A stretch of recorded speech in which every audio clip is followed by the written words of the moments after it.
Osteoarthritis यानी घुटनों की घिसावट, ये कितनी कॉमन समस्या हमारे देश के अंदर है और विद एज ये इंक्रीज होती चली जाती है। और बहुत बार ऐसी कंडीशंस आती है कि हम सर्जिकल इंटरवेंशन की तरफ नहीं जाना चाहते, लेकिन अगर हम अर्ली स्टेज में इसको दिखाते हैं तो ये कंप्लीट तरीके से ठीक हो सकता है। ये डिजेनरेटिव डिजीज है। पहले हम कहते थे कि कार्टिलेज एक बार डैमेज होने लग गया तो रिपेयर रीजनरेट नहीं हो सकता, लेकिन ये धारणा चेंज हो चुकी है। ये रीजनरेट किया जा सकता है। इसी को हम रीजनरेटिव ऑर्थोपेडिक्स इंजेक्शंस कहते हैं, या फिर रीजनरेटिव मेडिसिन या रीजनरेटिव इंजेक्शंस कहा जाता है। अलग अलग तरीके, पीआरपी इंजेक्शंस, प्रोलोजोन थेरेपीज इंजेक्शंस। हम जो हाइड्रोनिक एसिड प्लस ओजोन को मिक्स करते हैं उसको प्रोलोजोन भी कह सकते हैं। प्रोलोथेरेपी वाली बात है कि प्रोलो में जब ओजोन और डालते तो प्रोलोजोन।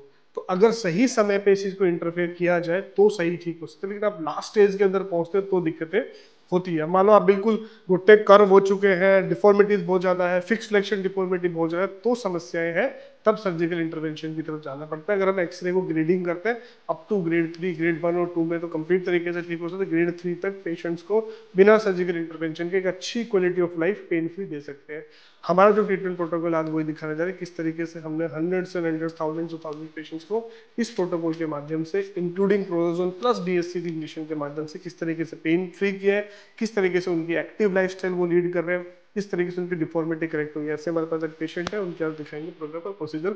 इसलिए अगर आपको आपके जानने किसी को घुटने की समस्या है तो इस वीडियो को लास्ट तक जरूर। Hello friends, I am doctor Sunil Saini, trauma neurosurgeon expert in limb lengthening, deformity correction and pain management. तो हम लोग प्रोलोजोन थेरेपी करते हैं, जिसके अंदर हम हेलोनिक एसिड्स, ओजोन्स और काफ़ी सारी चीज़ें कॉकटेल्स, डीएससीबी कॉकटेल्स भी उसके अंदर डालते हैं। और साथ में हम बेसिकली करते हैं बाहर में डीएससीबी इंजेक्शन फॉर पेन मैनेजमेंट। अब ये चीज़ करती क्या है, जैसे सबसे अहम जो मुद्दा होता है वो हेलोनिक एसिड डालने से लुब्रिकेशन बढ़ जाती है, तो एक्यूटली आपको प्रॉब्लम खत्म हुई। दूसरा, जब हम ओजोन को इंजेक्ट करते हैं, that is the main thing. तो ओजोन एक एंटी इन्फ्लेमेटरी, एनाल्जेसिक्स, एंटीऑक्सीडेंट, साथ में ऑक्सीडेशन टू द टिश्यूज जब बढ़ता है तो कार्टिलेज की ग्रोथ होती है। और इसके साथ में आपका medication, physio, rehabilitation, dietary changes, weight reduction, उन सब को आपको दोस्तों फॉलो करना पड़ता है, तब हम एक क्वालिटेटिव लाइफ दे सकते हैं। इस डिजेनरेटिव बीमारी को रोक नहीं सकते, क्योंकि एज के साथ ये बढ़ेगी, इसकी स्पीड को हम कम करके आपको एक क्वालिटेटिव लाइफ दे सकते हैं। तो माता जी, आज हम सेकंड स्टेजिंग के लिए जा रहे हैं। सबका अपना अपना प्रोटोकॉल है। हमारे प्रोटोकॉल में 3 to 4 सिटिंग्स पे जाते हैं। माता जी, पहले घुटना टिकता नहीं था, so earlier she came with a fixed flexion deformity of 20 degree and now I can see, unfortunately उस दिन मैं वीडियो नहीं बना पाया था। now this, अब ये पहले से ज्यादा टिकने लग गया नीचे की तरफ। ओके, पहले टिकता नहीं था। आज कौन सा इंजेक्शन है? दू, दूसरा इंजेक्शन। तो पहले टिकता नहीं था, वैसे मुड़ा रहता था इतना। बता के दिखाइए कितना मुड़ा रहता था। ऐसे ही रहता था। So now she is saying कि ये पहले ऐसे ही रहता था, इसका मतलब fix flexion deformity. And see the magic of one therapy only, कि घुटना सीधा, आप सीधा करके दिखाइए। इट इज एक्सटेंडेड, ये पूरा एक्सटेंड हो जाए, यानी कि fix flexion deformity can very well corrected. और ओवर द पीरियड जो हमने 5-6 ईयर्स के अंदर इस थेरेपीज को एक्सपीरियंस किया, स्पेशली ओजोन लास्ट 2 ईयर्स से हम लोग डालने लगे, तो I have seen that yes it improves. Along with that we are giving doctor साहुत्रास ब्लॉक ऑल्सो, और वो भी बहुत ज्यादा इंप्रूवमेंट एफएफडी के अंदर पेशेंट्स की fix flexion deformity improves a lot. Varus deformities नहीं रिकवर होती, because varus deformities because of bones change अगर हो जाते हैं आपके, बट फिक्स फ्लेक्शन डिफॉर्मिटी बहुत बढ़िया तरीके से इसमें रिकवर करती है। इसलिए पेशेंट की क्वालिटी ऑफ लाइफ बढ़ती है, इंप्रूवमेंट होती है, वो अपनी एक्टिविटीज कर सकते हैं। आप पेन कम है, दर्द पहले से कम है। And now we do the manipulation. जो manipulations are very very very important.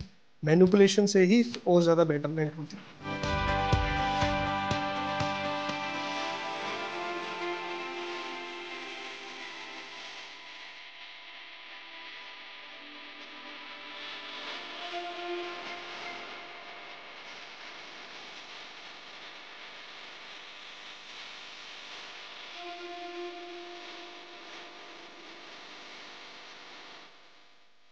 And now we will give injection from the back side, that is called Sahutras block. Sahutra block से FFD बहुत ज़्यादा corrected होती है, and then DSCB beta 4 and 5 so that we can manage the pain also.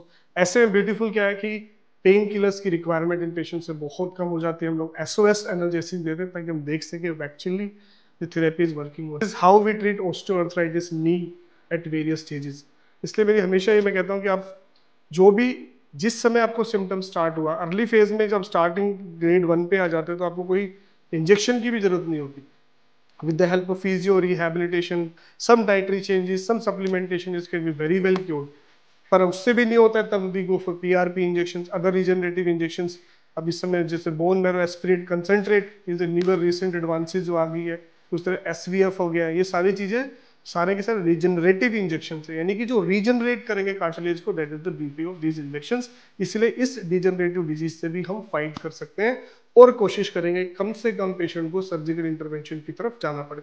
इसमें आप लोगों का खुद का रोल भी बहुत इंपॉर्टेंट है, इसलिए सही समय पर अगर आपको आपके जानने वालों में कुछ इस प्रकार की समस्या शुरू हो तो सही समय पे दिखाइए, सही समय पे इलाज करने से इसको बिना सर्जिकल इंटरवेंशन कंप्लीट तरीके से ठीक कर सकते। सो फ्रेंड्स, आपको आपके जानने वाले किसी को इस प्रकार की समस्या है, घुटने की समस्या है, टेनिस एल्बो है, फ्रोजन शोल्डर है, सर्वाइकल स्पॉन्डिलोसिस है, बैकिक प्रॉब्लम्स है, शाटिका प्रॉब्लम्स है, स्पोर्ट्स इंजरीज है, ACL टीयर, इन सारी कंडीशंस के लिए नीचे दिए गए नंबर पर कॉन्टैक्ट कर सकते हैं। अपनी रिपोर्ट हमारी टीम से शेयर करके फ्री ओपिनियन हमारी टीम से ले सकते हैं। तो आगे में आपको ऐसी हेल्थ टिप्स मिलती रहे, इसके लिए चैनल सब्सक्राइब करना ना भूलें, वीडियो को लाइक करें, चैनल को सब्सक्राइब करें, वीडियो को शेयर करें। आपकी एक शेयरिंग से किसी पेशेंट को बेनिफिट हो सकता है। और मैं हमेशा कहता हूँ और फिर लास्ट में ऐड कर रहा हूँ, वीडियो का कंटेंट बहुत ज़्यादा है यूट्यूब पे, हर जगह पे everyone can put their own views, उसमें कोई हम रिस्ट्रिक्शन नहीं कर सकते। लेकिन आप किस थेरेपी पे विश्वास करो, किस थेरेपी नहीं करो, इसके बारे में रिसर्च करके आइए। जहाँ पे आप जा रहे हो डॉक्टर के बारे में रिसर्च करके, उनकी क्वालिफिकेशन के बारे में रिसर्च करिए, कितने लेवल्स ऑफ पेशेंट्स को ट्रीट कर सके उसको करिए, और भी खुद इन चीज़ों पे रिसर्च करो किस तरीके से ये नायाब तरीके हैं जो इस दुनिया में बहुत पहले से यूज्ड हो रहे हैं, अब जो है पॉपुलराइज हो रहे हैं because of digitalization of world, इसलिए पॉपुलराइज हो रहे हैं, इसलिए आपको सुनने में आ रही है कि नई नई चीज़ें आ रही हैं। तो आप अपनी रिसर्च करके ज़रूर आए, तब आपको ज़्यादा कॉन्फिडेंस डेवलप होगा, विश्वास होगा, तो आप बहुत जल्दी से इस पर ठीक हो पाएंगे।